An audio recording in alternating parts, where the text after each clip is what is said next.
Hi అండి, మా ఫ్రెండ్స్ని చూపిస్తాను. రండి రండి, వెల్కమ్. చూసిన తర్వాత ఇంతే నాకు మాత్రం అనుకోకండి మా ఫ్రెండ్స్ని.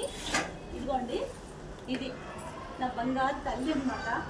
ఇదిగోండి ఇదొకటి నా ఫ్రెండే. ఇదిగోండి ఇది దీనికోసం అయితే ఎప్పుడు వెతుక్కోవాలి నేను. ఎక్కడున్నా సరే బొమ్మ ఎక్కడ వేస్తే అక్కడ ఉంటుంది అనమాట. ఇదిగోండి ఇది ఇదిగోండి, వీళ్ళంతా నా ఫ్రెండ్స్. ఇదిగోండి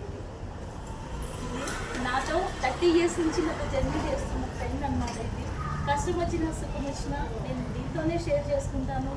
నాకు తోడుగా నీడగా ఒక అమ్మలా, ఒక నాన్నలా, ఒక గాడ్లా, ఒక ఫ్రెండ్లా నాకు ఎప్పుడు నాతో ఉంటూ, నేను ఏ కష్టం వచ్చినా కూడా అన్నీ మర్చిపోయి గబగబా వచ్చి ఇక్కడ కూర్చుంటాను అనమాట ఈ షాప్లో. ఇదే నా ప్రపంచం. ఒకసారి షాప్ ఇదేనండి నా ప్రపంచం అనమాట. అంటే నాకు చాలా ఇష్టం ఇది. అంటే ఒక మనీ పర్పస్గా కాకుండా నాకు ఇష్టంగా అనమాట. నేను దీన్ని చూసుకుంటాను. నేను అందరు అంటారు ఎందుకు నువ్వు హాయిగా కూర్చోవచ్చు కదా అని. హాయిగా కూర్చోవచ్చు అని అంటే మనకి పని అయిపోయిన తర్వాత పని వాళ్ళు ఉంటారండి. పని అంతా చేసిన తర్వాత ఏం చేస్తాం, వంట చేసుకుని తిని కూర్చోవడమే కదా.